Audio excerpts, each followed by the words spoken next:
Side effects जिसमें भारी बारिश, तेज हवाएं इस पूरे इलाके में, क्या पूरे इलाके को खाली करा लिया गया है? हम माने कि अब कम से कम लोगों का जानमाल का नुकसान हो सकता है, कुछ बिल्डिंग्स जो वहां पर है उनको नुकसान हो भी जाए, लेकिन लोग नहीं है, इवैक्यूएट करा दिया गया है पूरे इलाकों को जो डेंजर जोन्स है। बिल्कुल अंजना, बिल्कुल अंजना, जितने भी लोग समुद्र के किनारे पे रहते हैं, कच्छ के अंदर पर्टिकुलरली अगर मैं बात करूं तो यहाँ पे कम से कम 10,000 से ज्यादा लोगों को इवैक्यूएट करवाया गया है। यहाँ तक कि जखाऊ पोर्ट जो है, जखाऊ पोर्ट के पास जो फिशरमैन कॉलोनी बनी हुई है वो पूरी कॉलोनी को खाली करवा दिया गया है।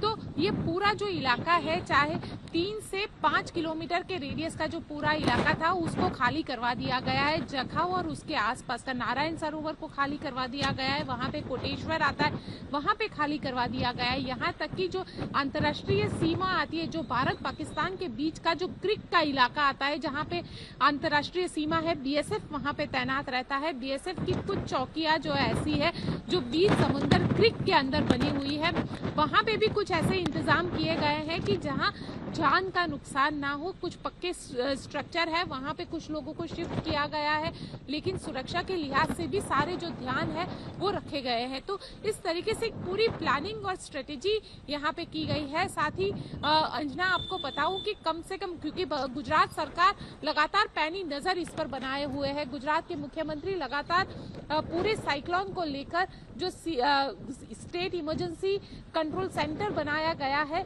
वहां पे वो मौजूद है। लगातार हर एक डिस्ट्रिक्ट, जो 8 प्रभावित डिस्ट्रिक्ट है, वहां के डिस्ट्रिक्ट कलेक्टर के साथ बातचीत कर रहे हैं। जो लोगों को रेस्क्यू सेंटर पर रखा गया है वहां पे भी लोगों को खाना पीना, ये सारी चीजें, जो मेडिसिन की जरूरत है, ये सारी चीजें मिल रही है या नहीं मिल रही है, उसका भी इंतजाम जो है उसका ब्यौरा भी लिया जा रहा है।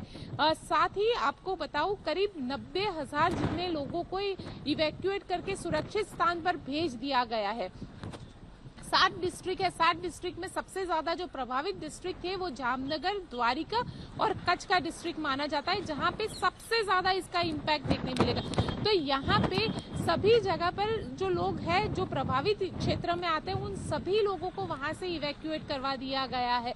हालांकि जो मोरबी, राजकोट का इलाका है जहाँ पे इसका इम्पैक्ट होगा, लेकिन हाँ कहीं पे कुछ कम इम्पैक्ट होगा। तो लो लाइन इलाके में जहां भारी बारिश आ सकती है तो वहां से लोगों को शिफ्ट किया गया है। एनडीआरएफ की 5 टीमों को यहाँ पे तैनात कर दिया गया, क्योंकि कच्छ का इलाका है और यहाँ से अगर समुद्री रास्ते देखा जाए तो ओखा का इलाका, जो द्वारिका का इलाका है, वो मुश्किल से 50 या 60 नॉटिकल माइल्स है।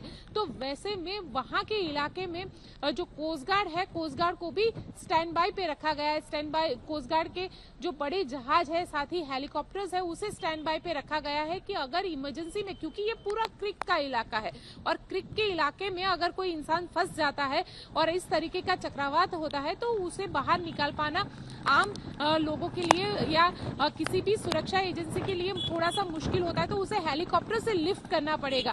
तो उसके लिए हेलीकॉप्टर भी, कोस्ट गार्ड के जो हेलीकॉप्टर्स है उसे स्टैंड बाय पे रखा गया है, यानी तैयारी पूरी कर दी गई है। आज की रात हम कहेंगे कि आज की रात जो है वो खतरे की रात है अब, क्योंकि रात को साइक्लोन जो है वो 2 बजे के आसपास टकराएगा और उसका जो नुकसान है, कितना नुकसान होगा वो कल सुबह पता चलेगा। उसका अंदाजा जो है वो भी कल सुबह ही पता लगाया जाएगा। लेकिन हाँ, ये जरूर है कि कोशिश ये पूरी की गई है कि जितने भी प्रभावित क्षेत्र होते हैं वहां से लोगों को इवैक्यूएट करके उनको सुरक्षित स्थान पर भेज दिया जाए। अंजना, जो परिस्थिति है लगातार बिगड़ती जारी है। देखिए, अभी कुछ ही घंटों में तटीय इलाके से जो साइक्लोन टकराने वाला है, लेकिन जामनगर की हालत देखिए। ये बेड़ इलाके में हम मौजूद हैं और ये देखिए कितना सा बड़ा ये जो पेड़ है वो पूरा का पूरा धराशायी हो गया है। सिर्फ ये पेड़ नहीं अंजना, बहुत सारे ऐसे पेड़ हैं लाइन से गिर चुके हैं। ये घर देखिए, ये घर के ऊपर ये बड़ा पेड़ ही नहीं, लेकिन ये इलेक्ट्रिक का पोल, इसकी हालत देखिए। ये पूरा का पूरा इलेक्ट्रिक का पोल इस घर के अंदर गिरा है। कुछ लोग थे, हमें बोला जा रहा है कि उनके इवैक्यूएट करके नजदीकी जगह पर लेके जाया गया है। उनकी परिस्थिति क्या है वो अभी तक साफ नहीं है, लेकिन 2 गाय भी थी, वो भी इसके चपेट में आई थी। एक की मौत हो गई है और जो परिस्थिति है वो काफी ज्यादा भयावह है। आप देखिए कि कितना बड़ा पेड़ है अंजना, ये पूरा का पूरा ये पेड़ जो इस घर पे गिरा है, और उस घर पर सिर्फ ये पेड़ ही नहीं, साथ ही जो इलेक्ट्रिक पोल है वो भी गिर गया है, और ये जो पूरा रोड है वो पूरी तरीके से ब्लॉक हो गया है। अब यहाँ की तस्वीरें देखिए, आपको लाइन से दिखेगी कि कितने सारे जो पेड़ है वो ऑलरेडी गिर चुके हैं। अब यहाँ पर क्रेन्स को मंगाया जा रहा है, लेकिन एक क्रेन यहाँ पर बंद हो चुकी है तो दूसरी क्रेन को यहाँ पर मंगाया गया है। तो यहाँ पर खड़े रहना बिल्कुल भी सेफ नहीं है। हमें जो बताया जा रहा है कि देखिए यहाँ पर तस्वीरें देखिए, हवाएं कितनी ज्यादा तेज चल रही है। आपको आवाज से अंदाजा लगता होगा कि हवाएं अब कितनी ज्यादा यहाँ पर बढ़ गई है। आपको बता दें कि बारिश उतनी ज्यादा नहीं हो रही, लेकिन हवाएं बहुत ज्यादा तेज है और किसी भी वक्त और पेड़ यहाँ पर गिर सकते हैं। देखिए कितना बड़ा ये पेड़ था और ये इलेक्ट्रिक के पोल यहाँ पर, और ये सारा का सारा इस घर के ऊपर गिर चुका है। वो बाइक भी उसके अंदर आ गई है। घर के बर्तन आप देख सकते हैं वो बाहर पड़े हुए, लाइन से यहाँ पर आप पेड़ देख सकते हैं जो नीचे गिर चुके हैं। गरीमत ये रही है अंजना, मैं आपको बता दूं कि इलेक्ट्रिक सप्लाई पहले से ही ऑफिशियल्स ने बंद कर दी गई थी। उनका ये कहना था कि अगर इलेक्ट्रिक सप्लाई रहेगी और तभी ऐसे इलेक्ट्रिक पोल गिरते हैं तो किसी को करंट लग के उसकी मौत भी हो सकती है। तो इस इलाके में जहां पर इस वक्त हम मौजूद है वहां पर कहीं पर भी इलेक्ट्रिसिटी मौजूद नहीं है। और अब जिस तरीके से परिस्थिति बदल रही है, देखिए जिस तरीके की हवा अब लगातार आ रही है और यहाँ पे हालात और खराब हो गए, तो अगले 2 घंटे में जो विंड स्पीड है वो और भी ज्यादा बढ़ने वाली है। तो लोगों से लगातार यही अपील की जा रही है कि वो अपने घरों में ही रहे, और जब अंधेरा होगा तब रेस्क्यू ऑपरेशन करना और ज्यादा डिफिकल्ट हो जाएगा। इसलिए लगातार लोगों से अपील की जा रही है। मास्टक के तरफ से भी यही अपील कर रहे हैं कि लोग अपने घरों में बने रहे। एनडीआरएफ और गवर्नमेंट के ऑफिशियल्स लगातार पेट्रोलिंग कर रहे हैं। उनको कई ऐसे कॉल्स आ रहे हैं कि जहां पर पेड़ गिरे हुए, इलेक्ट्रिक पोल्स गिरे हुए हैं, और ये देखिए हवाएं अब कितनी ज्यादा तेज हो गई है, यहाँ पर खड़े रहना भी मुश्किल है।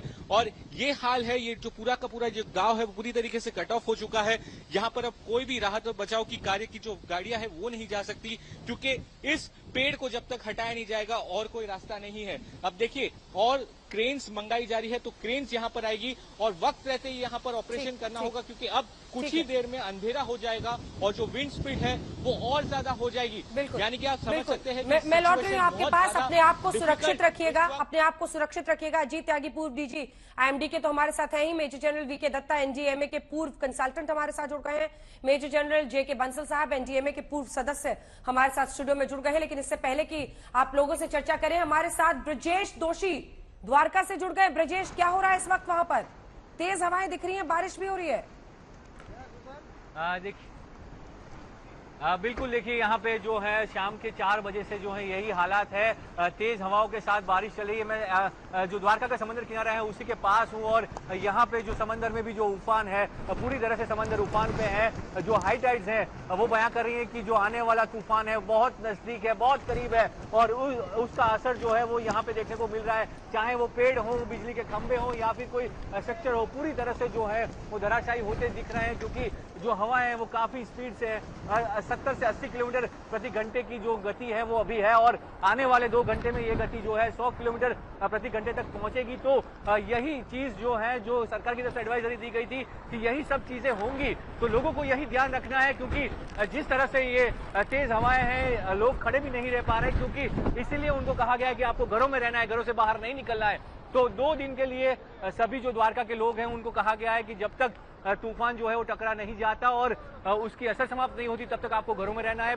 यहाँ पे बिजली आपूर्ति जो है वो बंद कर दी गई है, क्योंकि पावर सप्लाई अगर चालू रहता है तो जो ये खंबे हैं, जो बिजली के खंबे जो तेज हवाओं से गिर सकते हैं, तो ऐसे में कोई रिस्क नहीं लिया जा सकता, और इसीलिए यहाँ पे पावर सप्लाई भी बंद है। सिर्फ द्वारका नहीं, जो भी आसपास के इलाके हैं जहां पे तूफान का सीधा असर होगा, कच्छ के भी बहुत सारे इलाकों में जो है वो पावर सप्लाई बंद कर दिया गया है, और यहाँ पे भी जामनगर से द्वारका तक आते हुए जितने भी गांव जो सीधा तूफान की चपेट में आने वाले हैं वहां पे जो है वो पावर सप्लाई बंद है।